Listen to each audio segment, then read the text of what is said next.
శాసనమండలిలో CM Revanth Reddy మాట్లాడుతున్నారు. Live లో చూద్దాం. చేయాలనేది చూద్దాం. అయితే ఇంకొక నిబంధన పెడితే బాగుంటుందని మిత్రుడు సూచన చేసింది.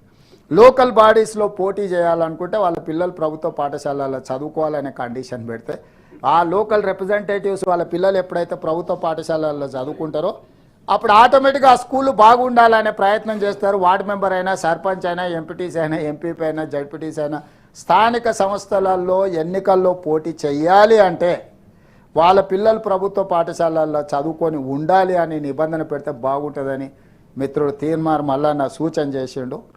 ఇది చర్చకు ఎట్లయినా సరే పర్వాలేదు, నో ప్రాబ్లం మాదు. కాకపోతే అమెరికాకు పోయి రాకుండా ఉండాలనే నిబంధన కూడా పెట్టాల్సి వస్తుంది.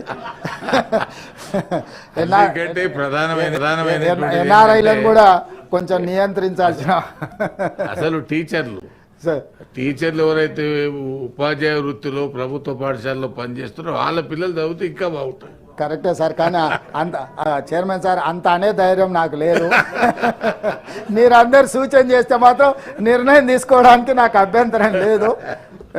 కావాలంటే రాజకీయ ప్రత్యర్థులతో, ప్రజాప్రతినిధులతో మేము కొట్లాడగలం, కానీ టీచర్లతో కొట్లాడే శక్తి ఇంకా రాలేదు. కాబట్టి ఇవన్నీ కూడా అంటే చర్చ అనేది ఓపెన్ అవ్వాలనేది నా పాయింట్. టీచర్లు అని కాకుండా ప్రభుత్వ ఉద్యోగానికి అర్హత కూడా, ప్రభుత్వ ఉద్యోగం చేయాలనుకుంటే వాళ్ళ పిల్లలు ప్రభుత్వ పాఠశాలలలో చదువుకొని ఉండాలనే నిబంధన పెడితే ఏమైనా ఉపయోగం ఉంటుందేమో. మీ అందరు కలిసి ఇది ఏది ప్రభుత్వ నిర్ణయం కాదు, నా దృష్టికి వివిధ మార్గాల ద్వారా నా దృష్టికి వచ్చిన విషయాలు ఈ సభ ముందు పెడుతున్నా. దీన్ని విస్తృత స్థాయిలో చర్చ చేయాల్సిన అవసరం ఉంది. ఎక్కడో ఒక దగ్గర మనం మనసు స్థిమితం చేసుకొని కొన్ని కఠినమైన నిర్ణయాలు తీసుకోవాలి. ఆ కఠినమని కొంతకాలం అనిపిస్తుంది, తర్వాత అదే రిఫార్మ్ కింద వచ్చిన తర్వాత మనకు అంటే దాన్ని నెక్స్ట్ లెవెల్కి మనం తీసుకెళ్ళడానికి అవకాశం ఉంటుంది. కాబట్టి ఇలాంటి విషయాలను అన్నిటిని కూడా మనం దృష్టిలో పెట్టుకొని కొన్ని నిర్ణయాలు తీసుకుంటే మనకు బాగుంటుంది. అదేవిధంగా ప్రకాష్ గారు మనకు మైనింగ్ యూనివర్సిటీ పెడితే బాగుంటుందని అడిగినట్టున్నారు. సో మనం ఖమ్మంలో, మన కొత్తగూడెంలో మనము ఈ మైనింగ్ యూనివర్సిటీని పెట్టాలని ఒక నిర్ణయం తీసుకున్నాం. డెఫినెట్గా మన దగ్గర ఆ గోదావరి పరివాహక ప్రాంతంలో సింగరేణి కానీ, ఇతర మైన్లు కానీ, ఐరన్ ఓర్ కానీ రకరకాల మైన్స్ ఉన్నాయి. అక్కడ కాలేజ్ ఉంది, దాన్ని యూనివర్సిటీ కింద అప్గ్రేడ్ చేయాలని కూడా రాష్ట్ర ప్రభుత్వం ఆలోచన చేస్తుంది. డెఫినెట్గా ఖమ్మం, కొత్తగూడెంలో మనం ఆ మైనింగ్ యూనివర్సిటీ కోసం కూడా సార్ అవును sir. So within few days we are going to take a final call on this university sir. దీన్ని కూడా మనం ముందుకు తీసుకొచ్చే కొత్తగూడెంలో మైనింగ్ యూనివర్సిటీని మనం earth and sciences, new university of earth sciences at Kothagudem, so upgrading school of mines, దీన్ని upgrade చేసి చేయాలని అనుకుంటున్నాం సార్.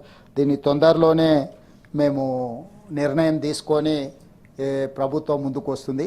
ఏది ఏమైనా ఈరోజు చర్చలో ప్రస్తావించినా ప్రస్తావించకపోయినా మన విద్యా విధానము, విద్యాశాఖ నిర్వహణ కొంత ఆందోళనకరంగా ఉన్నది. ఇది ఎవరు అవునన్నా కాదన్నా ఇది నిజము. దీన్ని ఎక్కువ కాలము కప్పిపుచ్చుకొని మనకు మనం గొప్పలు చెప్పుకొని మనల్ని మనం సమర్థించుకునే ప్రయత్నం చేస్తే ఇది పేదలకు, ముఖ్యంగా తండాలలో, గూడాలలో, మారుమూల పల్లెల్లో ఉన్న పేదలకు తీరని అన్యాయం జరుగుద్ది. ఈ అన్యాయానికి మనం కారణం కాకూడదు. మన దృష్టికి రానప్పుడు పరిష్కరించకపోవడం వేరు, దృష్టికి వచ్చిన తర్వాత కూడా ఆ సమస్య పట్ల మనం దృష్టి సారించకపోవడం అనేది ప్రజాప్రతినిధులుగా మనం తప్పు చేసిన వాళ్ళం అవుతాము. కాబట్టి దయచేసి నెక్స్ట్ లెవెల్, ఈరోజు ఫస్ట్ లెవెల్ ఆఫ్ డిస్కషన్ ఒక కాంక్రీట్ ప్రపోజల్స్తోని మనం ఈ సభలో దాదాపుగా 7:30 గంటలు ఏకదాటిగా తమరి నేతృత్వంలో చర్చకు అవకాశం ఇచ్చి అందరి అభిప్రాయాలను కూడా పరిగణలోకి తీసుకొని ఈ అందరి అభిప్రాయాలను కూడా క్రోడీకరించి మేము విద్యా కమిషన్కి అప్పచెప్పి వాళ్ళ ద్వారా ఇంకా సమాజంలో ఉన్న ఈ మేధావులను వీళ్ళందరిని కూడా ఇందులో భాగస్వాములను చేసి, ఆ మధ్య కాలంలోనే నేను, ప్రొఫెసర్ కోదండరామ్ గారు, బూర్గుల రామకృష్ణారావు గారు చదివిన విలేజ్ ఏదో ఉంది సార్, మనం పోయినాము